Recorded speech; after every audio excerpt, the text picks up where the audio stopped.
This is Tom Dillon, the Lifetime Liberal, and today is Friday, December 9th, 2016. The title of this rant is Mr. Minority, Your Cabinet Picks Are Killing Us. So, Johnny Carson had his late night show, which is now Jimmy Fallon. Before that, it was Jay Leno. Carson had it, I believe, from 62 to 95. He had his little shtick here where he acted like he was Karnak the Magnificent. And Karnak could predict what was in a hermetically sealed envelope that Ed McMahon, his sidekick, was holding on to. So Ed McMahon would hold on to the envelope. He'd give it to Karnak. Karnak would think about it, and he'd have the answer, and then he'd open it up, and there was the answer. So Karnak got it one day. Let's say this was 1969. He holds it up to himself. He says, UCLA, like in UCLA, the university, where Gary Beban was a Heisman Trophy winner in 67, and OJ was a Heisman Trophy winner from USC in 68. Who was the other guy? Mike Garrett in 65. So he holds it up, he says UCLA, and everyone, of course me, we're thinking of the university, and he opens it up, he blows it, it's a little sticky, and he says, you know, what happens when the smog lifts from Los Angeles? UCLA. Ha ha ha. And of course, the reason why it was so funny is that there was terrible pollution and smog problems in LA in the 1960s. And actually, a lot of stuff was helped out by Nixon with the Clean Water Act and the Environmental Protection Agency. So we don't have nearly the type of combustion and smog now that we had back in the 60s. We also got lead out of our gasoline. And I remember in the 70s, people tearing out their catalytic converter, people tearing out the little hole that the unleaded gas would go in so they could open it up so they could fill it with the larger nozzles that had the leaded gas, because they weren't going to let the government tell them what to do. They knew what was best. And of course, now here it is 35, 40 years later. Everyone is very accepting of unleaded gas, and everything has gone well because the government took the time, took the initiative, did the studies, did the research, and made the decision that we need to protect the American people. Protections for the American people, for clean air and clean water. But what happens right now? Our man, Mr. Minority, has picked for an Environmental Protection Agency head, and the Attorney General from Oklahoma, who's suing the EPA, saying that the industries that he represents should be allowed to emit more pollution than is currently allowed. That's who he picked. So he's killing us in this regard, you know, because again, Americans have the right and need the protection so that they can have clean water, clean air in the United States. That is a fundamental right of the American citizens. And Mr. Minority's pick for the Environmental Protection Agency wants to get rid of those protections to the American people so that industry can make more money by polluting more. Because remember, pollution is basically just a law enacted by Congress to allow pollution to go into the atmosphere and a few select people to gain tremendous profit. That's what it's all about. And this has been going on since Mr. Minority was elected.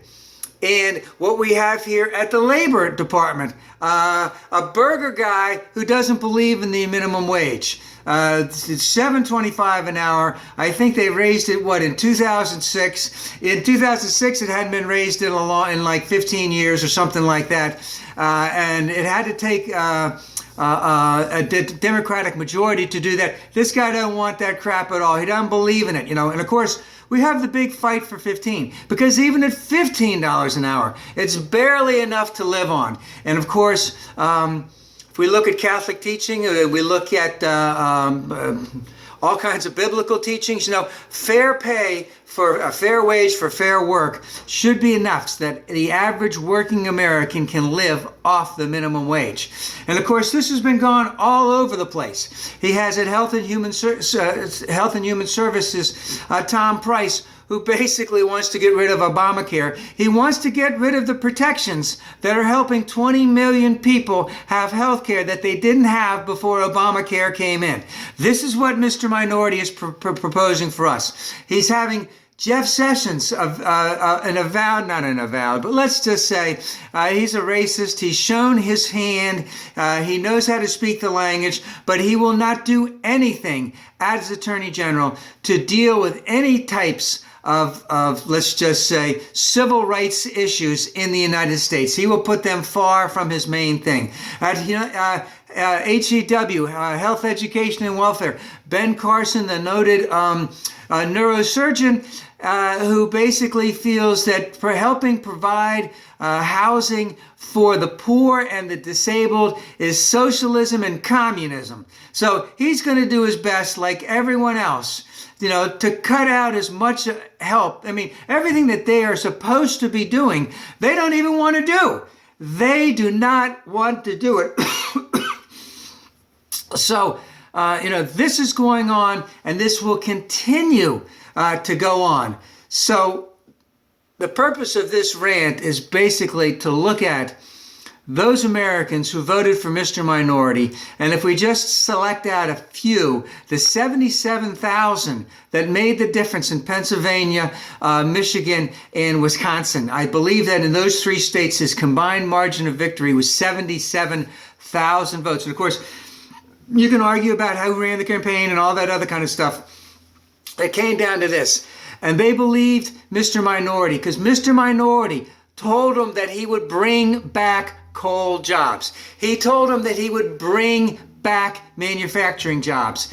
In his last couple of days of the campaign, I saw him up there and say that he had vowed to you that he would never lie to you, that this is what he was going to do. And those coal jobs are not going to come back. And of course, it's not a matter of government policy. It's a matter of economics. It's not going to happen. The same thing is true for the manufacturing. It's not going to happen. And the Democrats have been trying for years and years and years to work on retraining, helping become more of a tech society. And there's plenty of room for people who work with their hands to continue to work with their hands.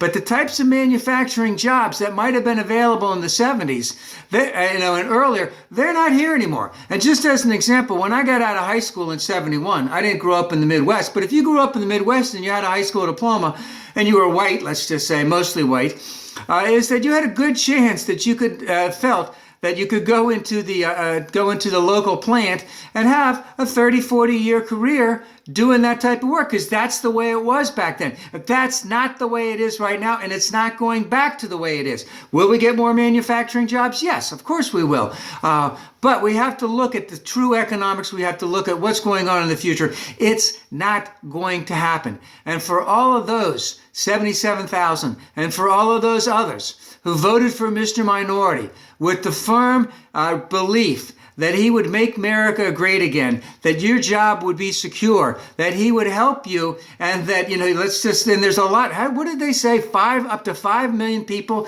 who are on Obamacare, the Affordable Care Act, who voted for Trump could possibly lose it because Tom Price wants to drop the Affordable Care Act. They're doing everything they possibly can to find a way to get out of this whole thing.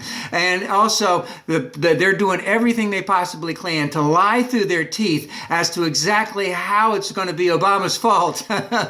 And it's not going to be their fault that all these people. But don't listen to them. Don't listen to them at all. And for some reason, it reminds me of an old movie back in the late 1960s. It was called Putney Swope. And basically, the idea was there was one black guy on the board of directors. The head of the board of directors died, or the president of the company died, and everyone in the board of directors hated everyone else. But they had to vote for a new president, a new board of director guy, and they all asked Putney Swope to vote for them. And none of them could come to the conclusion that they could ever vote for each other, all these white guys, because they hated each other. So they all voted for Putney Swope. And he became the chairman or the president or whatever of the company. I think it was an advertising company. And he looked at them all and he said, listen, because they all voted for him for the wrong reasons. And he looked at them and he says, hey, listen, I'm not going to rock the boat. No, I'm not going to rock the boat. I'm going to sink the ship.